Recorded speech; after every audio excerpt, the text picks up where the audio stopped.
ఈ పరిశుద్ధ శుక్రవారంలో ఈ మధ్యాహ్నకాల సమయంలో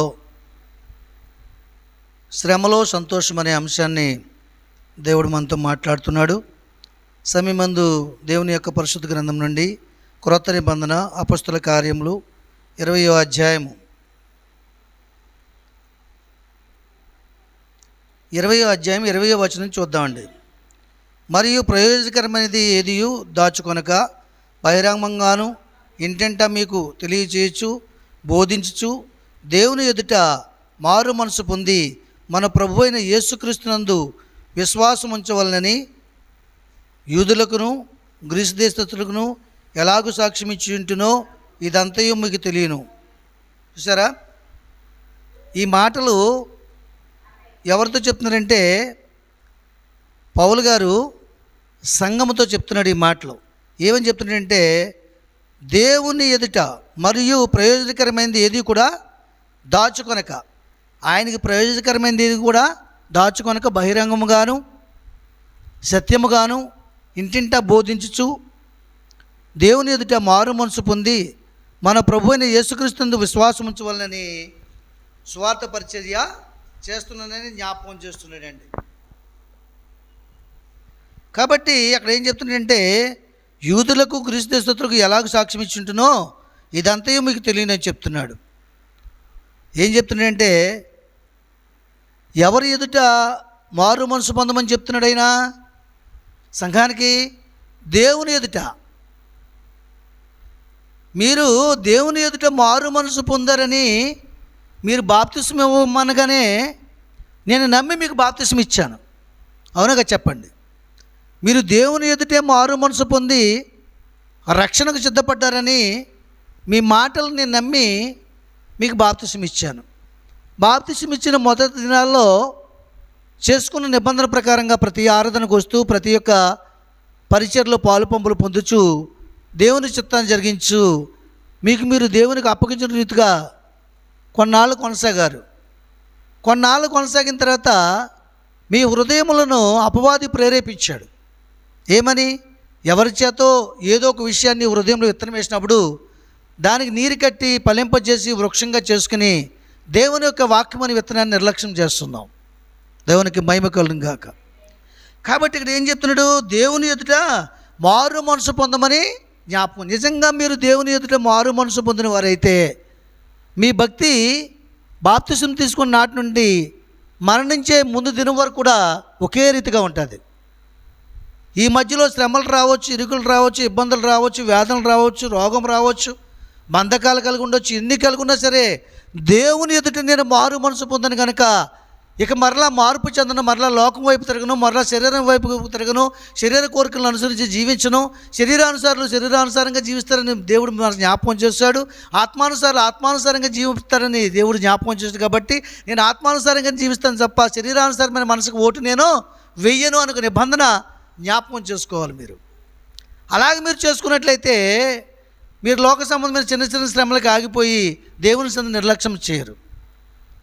కాబట్టి మొట్టమొదటిగా మీరు దేవుని ఎదుట మారు మనసు పొంది అప్పుడు బాప్తిసం తీసుకోవాలి. బాప్తిసం ముఖ్యం కాదు, మారు మనసే ముఖ్యం. అవునగా చెప్పండి.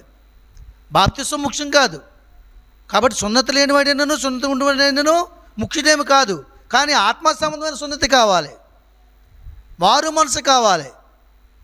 ఆత్మ సంబంధమైన సున్నతి ఎప్పుడైతే జరిగిందో ఇక ఎవరు నీ ఆత్మని కృంగదీయలేరు, ఎవరు నీ ఆత్మను తప్పించలేరు, ఎవరు నీ మార్గాన్ని చెరిపివేయలేరు.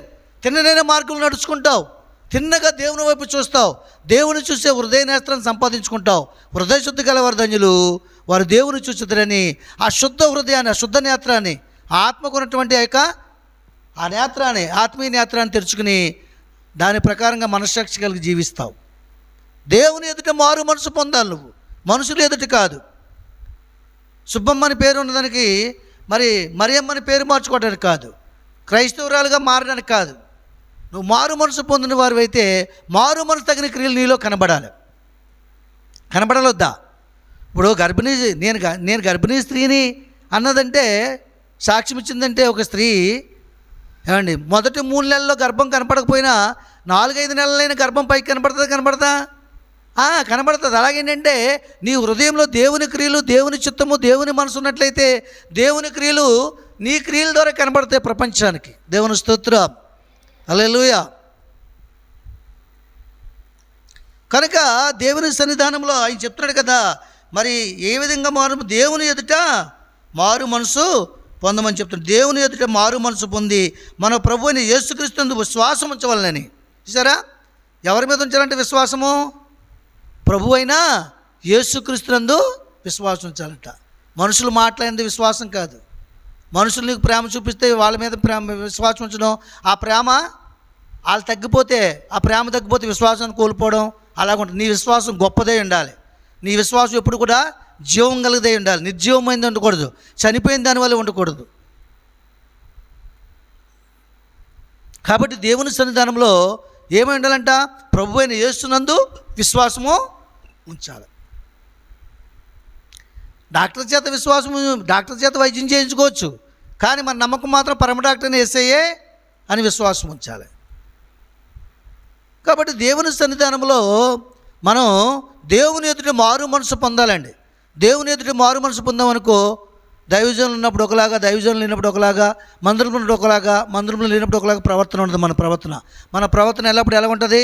ఒకే రీతిగా ఉంటుంది.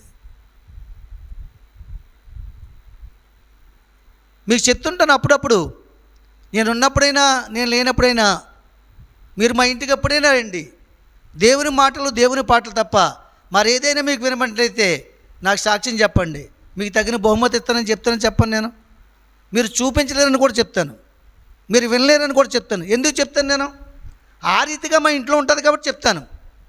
లేకపోతే చెప్పగలనా? మీరు చెప్పండి నా మాట. మీరు చెప్పగలరా? మేము దేవుని వాక్యం దేవుని పాటలు తప్ప మరొకటి చూడము, మరొకటి వినము. చెప్పండి, ఒకటి చెప్పండి, లేదు చెప్పండి. చెప్పలేరు.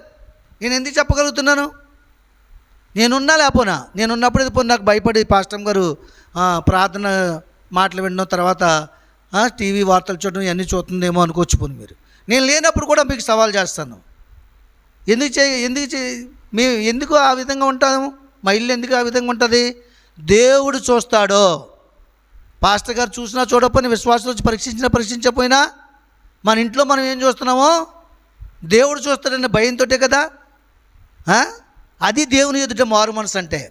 మేము పెద్ద భక్తిపరులు అని చెప్పట్లేదు, లేకపోతే మాకంటే భక్తిపరులు ఎవరు లేరని చెప్పట్లేదు. నేను చేసిన దాన్ని మాత్రం మీకు చెప్తున్నా. అవునగా చెప్పండి.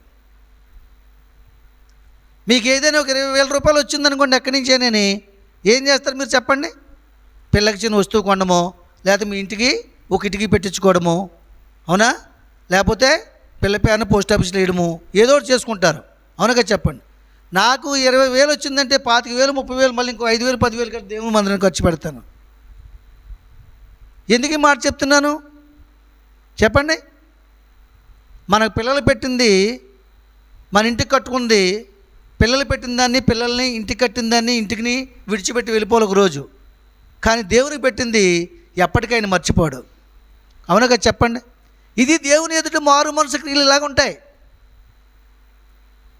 నేను వైద్యం చేయించుకోవడానికి 2 లక్షలు 3 లక్షలకు వచ్చి పెట్టి అపోజ్ చేయించుకోవచ్చు. ఇంత బాధ అనిపించక గవర్నమెంట్ హాస్పిటల్ ఎందుకు చేయించుకున్నాను? తక్కువ ఖర్చు అవ్వాలి, ఇంకేదైనా మిగిలితే దేవుని మందిరానికి ఉపయోగపడుతుంది. మన స్తోమత అంతంత మాత్రమే కదా.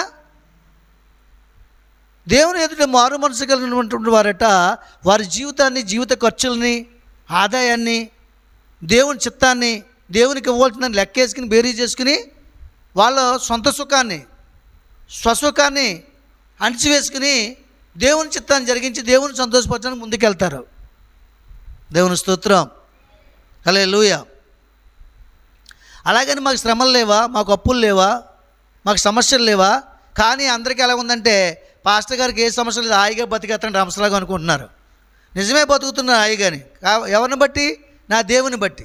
నా సమస్యలున్నా చెప్పుకోను, నా సమస్యలు నేను దుఃఖపడే సమయంలో నా దేవుని దగ్గర నా సమస్యలు తీర్చగల దేవుడు ఆయనే తప్ప భూలోకంలో ప్రజలు ఎవరు కాదని సంగతిని గుర్తెరగాను కనుక, ఆ దేవుని ఎదుటే మారు మనసు పొందాను కనుక, ఆ దేవుని ఎదుటే ప్రార్థన చేసుకున్నాను కనుక, ఆ దేవుడే పోషిస్తున్నాడు కనుక, ఆ దేవుడే సంరక్షిస్తున్నాడు కనుక, ఆ దేవుడే నన్ను మీ ఎదుట కనపరిచి మాట్లాడే ఈ వాక్యంను, వాక్శక్తిని, పరిశుద్ధాత్మ అనుభవాన్ని నాకు కలుగజేసి మీ అందరి ముందు విలువగా నిలబెట్టాడు కనుక ఆయనతో చెప్పుకుంటాను నేను.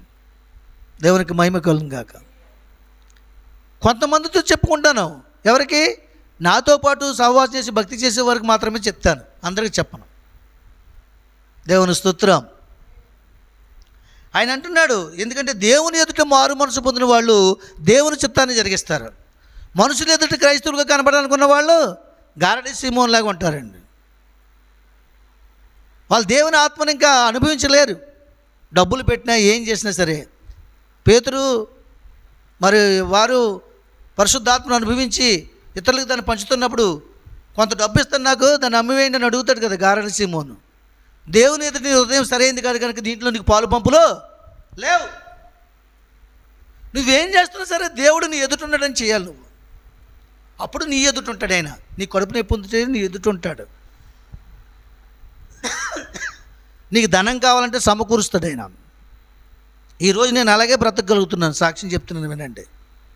నాకు ఏది కావాలన్నా దేవుడు నాకు ఇస్తాడు. ధైర్యంగా చెప్తాను, చెప్పను మీకు. నేను 5 రూపాయలు పట్టుకుని 50,000 పని స్టార్ట్ చేస్తాను. నేను 50,000 పట్టుకుని 5 లక్షల పని స్టార్ట్ చేస్తాను. తెలుసు కదా మీకు. దాన్ని కొనసాగించట్లేదా దేవుడు? మీకు అనుభవం కోసం చెప్తున్నాను తప్ప నా గొప్ప కోసం చెప్పుకోవట్లేదు నేను.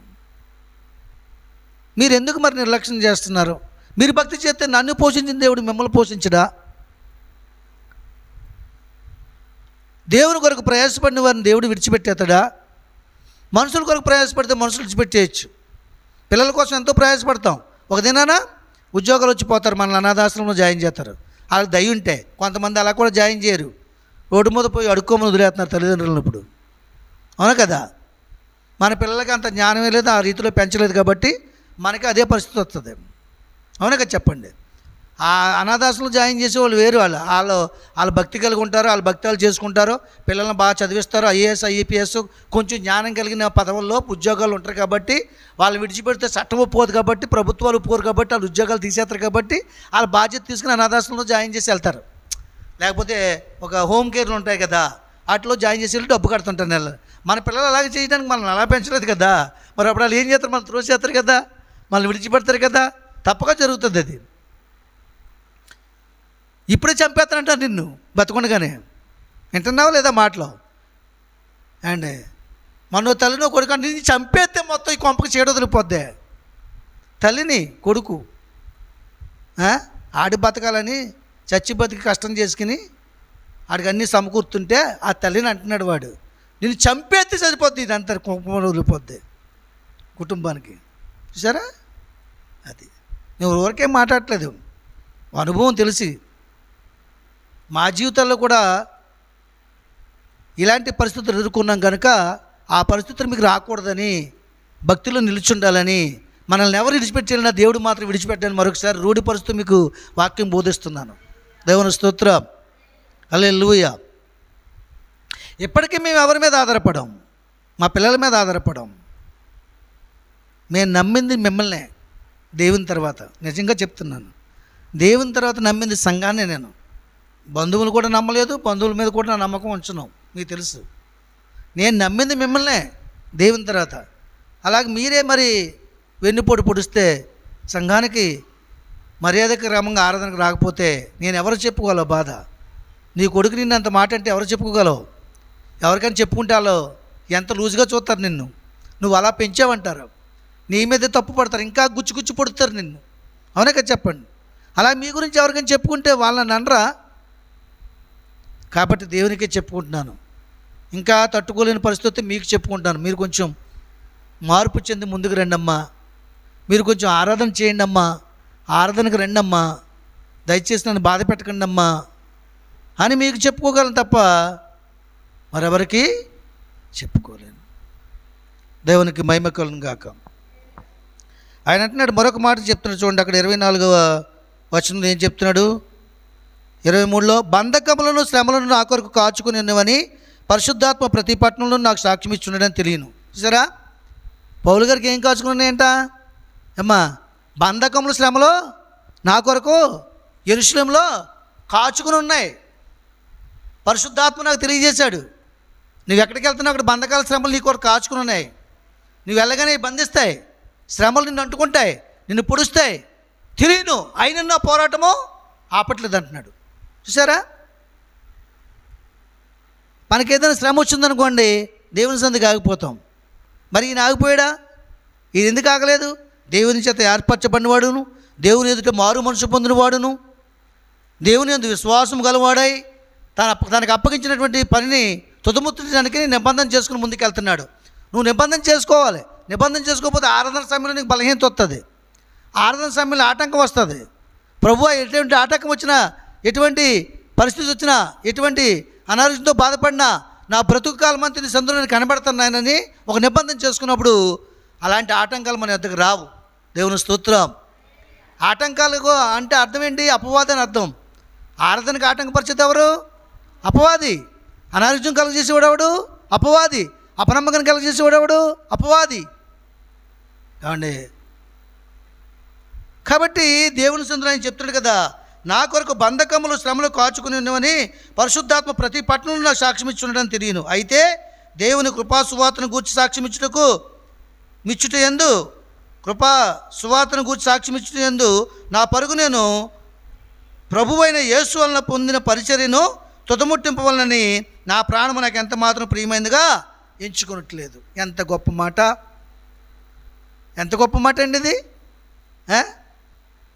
మరి మనకేంటి? మన నిద్ర మనకు ఆటంకంగా ఉందా? చెప్పండి. మన చిన్న చిన్న సమస్యలు మనకు ఆటంకమా? నిజంగా నీకు సమస్య ఉంటే ఆ సమస్యలు పట్టుకుని దేవుని దగ్గరికి వస్తే దేవుడు తీరుస్తాడు తీర్చడా? ఏమ్మా, తీరుస్తాడు తీర్చడా? ఆ నమ్మకం మనకు రావాలి. నన్ను బాధిస్తున్నది, బాధను తొలగించి దేవుని దగ్గరికి వెళ్తే ఆయన తొలగించేస్తాడు నమ్మకంతో మన బాధను తట్టుకుని వచ్చినప్పుడు అది తొలగిపోదా? 18 సంవత్సరాలు నడుము బలహీనపరుచు దయ్యం పట్టుకుని ఒక ఆవిడ ఏడిపించింది. 18 సంవత్సరాలు ఒక వారం కూడా ఆగిందా? ఆగలేదే. 18 సంవత్సరాలు ఒక వారం తర్వాత ప్రభువారు ఆ మందిరానికి వచ్చాడా లేదా? ఆమె కూడా ఉంది ఆ వారం కూడా. అప్పుడు ఆమెను పిలిచాడు. ఆమె విశ్వాసాన్ని బట్టి ఆమె ఎవరి ఎదుటి మారు మనసు పొందింది? అమ్మా, ఆమె ఎవరి ఎదుటి మారు మనసు? దేవుని ఎదుటి మారు మనసు పొందింది. ప్రభు అని యేసునందు విశ్వాసం ఉంచింది. నా దేవుడు గొప్పవాడు అని తన బలహీనతలను దేవుని మహింపరిచింది. కాబట్టే మందిరంలో ఉన్న సేవకుని పిల్లలేదు, సంఘ పెద్దల్ని పిల్లలేదు, పరిశుద్ధాత్మ వచ్చిందని గొంతురేశ్వరంలో ఎవరిని పిల్లలేదు. ఎవరిని పిలిచాడైనా?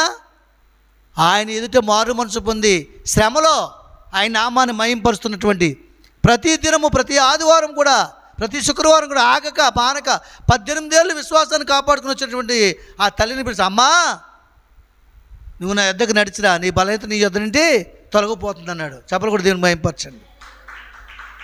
అది దేవుని ఎదుట మారు మనసు పొందడం అంటే. దేవుని ఎదుట విశ్వాసం అంటే అది. ప్రతి మనుషులోనూ దేహము కలుగున్న ప్రతి వ్యక్తికి రోగం ఉంటుంది, ఉండదా? మనం తినే తిండి బట్టి, మనం వేసే పరిస్థితులను బట్టి, మన అధికారాలను బట్టి ఏదో ఒకటి వెంబడిస్తూనే ఉంటుంది. నాలో కూడా బలహీనత ఉంటుంది. అయితే బలహీనతను లెక్క చేయకూడదు. మనలో ఉన్నవాడు, నీలో ఉన్నవాడు లోకంలో ఉన్నవాడి కంటే గొప్పవాడిని ఎంచుకుని అందులో జీవించాలి విశ్వాసంలో. నాకు ఆరాధనకు వచ్చేటప్పుడు ఎక్కువ సరిపోతుంది కాలు, కానీ లెక్క చేయను. అదొక ఆటంకం అన్నమాట. దేవుని కనపరచాలి. నా చావు తప్ప మరొకటి కూడా ఆ సమయాన్ని దొంగిలించకూడదు అనుకుంటాను నేను. చెప్పలు కూడా దేవుని మహింపరచండి. అందుకే నేను మొండోళ్ళ తిరుగుతాను. మొండోడిని ఎవరేం చేయగలడు? అపవాది కూడా ఏం చేయలేడు. మొండి విశ్వాసం కదా. ఏమన్నారు మొండిగాని? షద్రక్ మెషక్ అబేద్నెగోలు, మా దేవుడు మమ్మల్ని రక్షించగల సామర్థ్యము శక్తి కలిగి ఉన్నవాడు. ఒకవేళ రక్షించిపోయినను నువ్వు చూపించే ప్రతిమకు నమస్కారము చేయము. ఎందుకంటే దేవుడే మమ్మల్ని పెంచాడు, దేవుడే పోషించాడు. దేవుని ఎదుటి మేము మారు మనసు పొందాం. మా విశ్వాసమే దేవుడు, దేవుడే మా విశ్వాసం. మా మరణమే దేవుడు కదా. దేవుడే మా జీవం. ఆయన చిత్తమైతే బ్రతుకుతాం, లేకపోతే చనిపోతాం. ఆయన చిత్తం అనుకుని. దేవునికి మహిమ కలుగును గాక. బంధకముల శ్రమలు ఆయన కోసం కాచుకుని ఉన్నాయని తెలుసట. అయినా సరే ఎక్కడైనా బోధించడం మానేశాడా? ఏమండి, ఎక్కడికి వెళ్ళా బంధించేవారు, కొట్టేవారు, కొరటాలతో కొట్టేవారు, గొలుసులతో కొట్టేవారు. అయినా సరే ఆయన పైన ఆపలేదు. ఆటంకాన్ని అధిగమించలేని వాడు దేవుని ఎదుట మారు మనసు పొందినవాడు. ఆటంకాలు వస్తాయి, తప్పకుండా వస్తాయి ఆటంకాలు. ప్రార్థనకు వచ్చినప్పుడే ఎక్కువ ఆటంకాలు వస్తాయి. నిబంధన చేసుకున్నాక ఆటంకాలు వస్తాయి. నేను భక్తిగా జీవించాలి, దేవుని కొరకు జీవించాలన్నప్పుడే కలవరాలు వస్తాయి. వాటిని జయించాలి మనం. అందుకనే చెప్తున్నాడైనా, ఏమంటున్నాడైనా? నేను ప్రభువైన యేసు వల్ల పొందిన పరిచర్య తొడముట్టిన వల్లని నా ప్రాణం నాకు ఎంత మాత్రం ప్రేమగా ఎంచుకోవట్లేదు. చూసారా, ప్రభువైన యేసు వల్ల పొందాడండి నేను. ఏంటి పరిచర్య? ఆ పరిచర్యను తుదముట్టించాలి, కడతేర్చాలి, పోరాటం ముగించాలి, మంచి పోరాటం పోరాడాలి. ఆ పరుగు పందెంలో అలసిపోకూడదు. అందుకని నా ప్రాణాన్ని నాకు ప్రియంగా ఎంచుకోవట్లేదు అంటున్నాడు. మన ప్రాణమే మనల్ని బాధ పెడుతుంది. అవునగా చెప్పండి. బాధ వస్తే ప్రాణమే కదా బాధపడుతుంది. ఆత్మేమో దేవుని దగ్గరికి వెళ్ళాలనుకుంటుంది, శరీరమో ప్రాణమేమో నీ బాధ దేవునికి తెలియదా అని పెంచుతుంది. దాన్నే జయించాలి. దేవునికి తెలుసు కాబట్టి దేవుని దగ్గరికి వెళ్తే దేవుడు తీసేస్తాడు. అవునగా చెప్పండి. అమ్మ నీకు జ్వరము చాలా ఎక్కువ ఉంది, రేపు రా కొన్ని టెస్టులు చేసి దానికి తగిన వైద్యం చేస్తానంటాడు డాక్టర్. ముందు రోజు వచ్చి వెళ్తే కదా టెస్టులు చేస్తాడు. అవునా? తెలుసు ఆయనకి టెస్టులు చేయాలని తెలుసు కాబట్టి కదా రమ్మన్నాడు. అవునా? నువ్వు వెళ్తే టెస్టులు చేస్తే నీకు సరైన వైద్యం చేస్తాడు. అలాగే దేవునికి తెలుసు ఎవరి ద్వారా నీకు శ్రమ అవుతుందో, ఎవరి ద్వారా నొప్పి వస్తుందో, ఎవరి ద్వారా ఇబ్బంది కలుగుతుందని తెలుసు. వాడిని బంధిస్తాడు ముందు కదా. మరి వాడిని బంధిస్తాడు, బంధించి పిలుచుకుని నిన్ను ఇక్కడ స్వస్థపరిచి పంపిస్తాడు. దేవునికి మహిమ కలుగును గాక. హల్లెలూయా. వాడిని బంధించాలి మనం. ఎవడి వల్ల ఆటంకం వస్తుందో, ఎవడి వల్ల శ్రమ వస్తుందో వాడిని బంధించాలి. ఒకవేళ మనం బంధించినా సరే వాడు బంధింపబట్టలేదు, దానికి ఉపవాసం ఉండి ప్రార్థన చేయాలి. దేవుడు నీ ప్రార్థన విని దేవుడు బంధిస్తాడు వాడిని. చెప్పలు కూడా దేవుని మహిమపరచండి. కాబట్టి ఎప్పుడు కూడా దేవుని సన్నిధానంలో మనం ఒక నిరీక్షణ కలిగి ఉండాలి, ఒక పౌరుషం కలిగి ఉండాలి, పట్టుదల కలిగి ఉండాలి. నాకు ఇంకా ఏదో చేయలేదని తపన, ఎక్కడో సంఘం కట్టాలని తపన. అవునా కదా? మీ ఎదురు చెప్తుంటాను లేదా? మొన్న అమలాపురం వెళ్ళొస్తుంటే బండలంక పరిచయం దగ్గర దాటిన తర్వాత, ముంతిని దాటిన తర్వాత ఇక్కడ ఎక్కడైనా కొంచెం స్థలం దొరికితే బాగున్ను, ఒక చిన్న మందిరం కడితే మంచి డెవలప్ అయిపోద్ది, ఇక్కడ మన వాళ్ళు ఉన్నారు అని మాట్లాడడం లేదు మీతోటి. నాకు తపన నిజానికి కొనడానికి స్థలానికి కొనడానికి డబ్బులు లేకపోయినా సరే నాకు తపన అలా ఉంటుంది. ఎందుకో తెలుసా నా తపన? నా గురి ఒకటే, నేను దేవుని పని చేయాలనుకుంటున్నాను, దేవుని మందిరం కట్టాలనుకుంటున్నాను, అక్కడ మందిరానికి స్థలం కావాలను. దేవునికి తప్ప నాకు కాదు కదా, కాబట్టి ఆయనే చూసుకుంటున్నాను. గురి నాకు. నేను దేవుని పని ఏది స్టార్ట్ చేసినా సరే, ఏది ప్రారంభించినా సరే ఆయనే ప్రారంభించడానికి ఆలోచించాడు, దాన్ని నెరవేర్చాడు ఆయన, దాన్ని ముగించేవాడు ఆయన. గొప్ప విశ్వాసంతో ముందుకెళ్తాను నేను. మీరు అలాగే వెళ్ళాలి. మీరు మా దగ్గర ఒక మాట చెప్తారు, మీరు చేసే పనులు మీరు ఒకలాగా చేస్తారు. అయినా సరే మేము గద్దించిన బుద్ధి చెప్పిన లోబడిన వాళ్ళకి మరొకసారి చెప్పామనుకోండి, ఏం చెప్తాడంట? పగ పెట్టుకుంటారట. వాక్యం చెప్తుంది, బుద్ధిహీనం గద్దిస్తే గద్దించిన వాడి మీద పగ పెట్టుకుంటాడట. సామెతల గ్రంథం ఉందన్నమాట. బుద్ధిహీనుడిని, దుష్టుడిని, భక్తిహీనుడిని గద్దిస్తే వాడు నీకు లోబడ్డ కాదు కదా, నీ మీద పగ పెట్టుకుంటాడని ఉంది. అలాగ పెట్టుకునే గద్దిస్తే గద్దింతాడు తప్ప ఇంకేముంటుందని చెప్పేసి. ఎందుకు గద్దిస్తామండి? చెప్పింది చేయకపోతే కింద గద్దిస్తాం. ఆరాధన రాకపోతే కదా గద్దిస్తాం, ఎందుకు రాలేదని. మీరు వస్తే మిమ్మల్ని ఎందుకు గద్దిస్తాం? గద్దిస్తే ఊరుకుంటారా? ఊరుకోరే. అది న్యాయం కాదు కదా. ఏ దైవజనుడు అలా గద్దించడం. మీలో తప్పుదమ్ములు ఉంటేనే గద్దిస్తాడు. మీరు మాట తప్పిపోతేనే అడుగుతాడు. క్రమంగా ఆరాధన రాకపోతేనే అడుగుతాడు. అవునా కదా? చెప్పండి. ఎందుకు అడుగుతాడు? మేము లెక్క అప్పు చెప్పవలసిన వారు ఉన్నాం కాబట్టి. మీ ఆత్మలకు లెక్క దేవుని దగ్గర అప్పు చెప్పాలి. మమ్మల్ని అడుగుతాడు ఆయన. సంపూర్ణ రాత్రి ప్రార్థన రాలేదు, అడిగావా? శుక్రవారం రాలేదు, అడిగావా? ఆదివారం రాలేదు, అడిగావా? రాత్రి అడిగాడు నన్ను, కాబట్టి అడుగుతున్నాను మీకు. ఇప్పుడు రాత్రి అంతా నిద్రట్లేదు నాకు. సంపూర్ణ రాత్రి ప్రార్థన దగ్గర నుంచి నిద్రట్లేదు. నాకు నిద్రట్లేదో లేదో మీకు తెలియదు. ఇక్కడ మొదటిగా ఎవరికి వస్త్రాలు తెలుస్తుంది. ఇందాక పాట పాడుతున్నప్పుడు నాకు అలసట వచ్చిందా లేదా? పాటలో నేనే పాడాలి, వాక్యం నేను చెప్పాలి. చక్కగా వచ్చి ఒక అరగంటలో కూర్చోడానికి మీకు ఇబ్బంది. అవునుగా? చెప్పండి. మేము పాటలు పాడుతున్నాం అన్న వాళ్ళు చెప్పండి. పోనీ ఆ సమయం రానే రారు మీరు. ఒక అరగంట సేపు వాక్యం విని దాని ప్రకారంగా ప్రవర్తిస్తే మీ జీవితకాలం అంతా మేలు జరుగుతుంది. దేవునికి మహిమ కలుగును గాక. హల్లెలూయా. మన ప్రాణాన్ని మనం ఎంత మాత్రం కూడా ప్రియమంగా ఎంచుకోవడానికి లేదు. యేసు నా ప్రియుడు అన్నావు నువ్వు. యేసు నా రక్షకుడు అన్నావు, నా ప్రాణానికి ప్రాణం అన్నావు, అవునా కదా? మరి మన ప్రాణాన్ని ప్రియంగించుకోవడానికి వీల్లేదు. ఆయన్ని ప్రియంగించుకుంటే ఈ ప్రాణం ఎన్నాలైనా సుఖంగా ఉంటుంది. ముదుము వచ్చే వరకు ఎత్తుకుంటానని వాగ్దానం చేశాడు ఆయన. చేశాడా లేదా? నేను ఎత్తుకున్నవాడు నేను. నీ పిల్లలు ఎత్తుకోపోవచ్చు, నేను ఎత్తుకుంటాను. నీ పిల్లలు పోషించకపోవచ్చు, నేను పోషిస్తాను. నీ అన్నదమ్ములు నేను పలకరించకపోవచ్చు, నీ వ్యాధిలో ఉంటే నేను పలకరిస్తాను. అనేక మంది నీ దగ్గరికి పంపిస్తాను. ప్రార్థన చేయించి వారి విశ్వాసం బట్టి లేపుతాను. నిన్ను నీకు కావాల్సిన సమస్తాన్ని సమకూరుస్తాను. నీ వృద్ధాప్యం తగిన కాలం మంది నిన్ను ఎద్దకు తెచ్చుకుంటాను. పరిశుద్ధురాలు వల్ల తీర్చిదిద్దుతాను. విశ్వాసానికి కర్త దాన్ని కొనసాగించేవాడు ఏంటి? నువ్వు అనుసరించావు కాబట్టి నేను విడిచిపెట్టను అన్నాడు ఆయన. ఎన్ని వాగ్దానాలు ఉన్నాయి మనకి! ఆయన ఇచ్చిన వాగ్దానాలు రాస్తే భూలోకం అంతా చాలదు. మన చప్పలు కూడా దేవుని మహిమపరచండి. ఏం చేయగలుగుతున్నాం మనం? ఏం భక్తి చేయగలుగుతున్నాం మనం? ఎలాగ దేవునికి కృతజ్ఞత చెల్లించగలము? మనం ఎందుకు చేయట్లేదు మనల్ని? మనం ఆయన్ని ఎందుకు చేయలేకపోతున్నాం? ఎందుకంటే మనుషుల చేత విసర్జింపబడినవాడు, వ్యసనాక్రాంతిగాడు, మన పాపముల చేత పాపగా మారిపోయిన వాడుగానే చూస్తున్నాం తప్ప ఆయన ఎందుకు చేయట్లేదు? మనం ఆయన ఆరాధన ఎందుకు చేయట్లేదు? ఆయన పాటలు ఎందుకు చేయట్లేదు? మాటలు ఎందుకు చేయలేదు? ఎందుకు చేస్తే ఏం చేస్తాం? దాన్ని పట్టించుకుని హృదయంలో పెట్టుకుని జీవిస్తాం. అవునగా చెప్పండి. ఎన్నిక లేని వాడిని ఎంచుతున్నాం మనం. ఆయన్ని నిరాధారుడిగా చూస్తున్నాం, ఆధారం లేని వాడిగా చూస్తున్నాం యేసుని మనం. ఒకసారి మీరు ఆలోచించండి ప్రియులారా. మన ప్రాణాన్ని మనకి ఎప్పుడు కూడా ప్రేమగా ఎంచుకోకూడదు. దేన్నైతే మనం ప్రేమిస్తాం దానికి అది దూరం అవుతుందని చెప్తున్నాడు దేవుని వాక్యం. చెప్తుందా లేదా?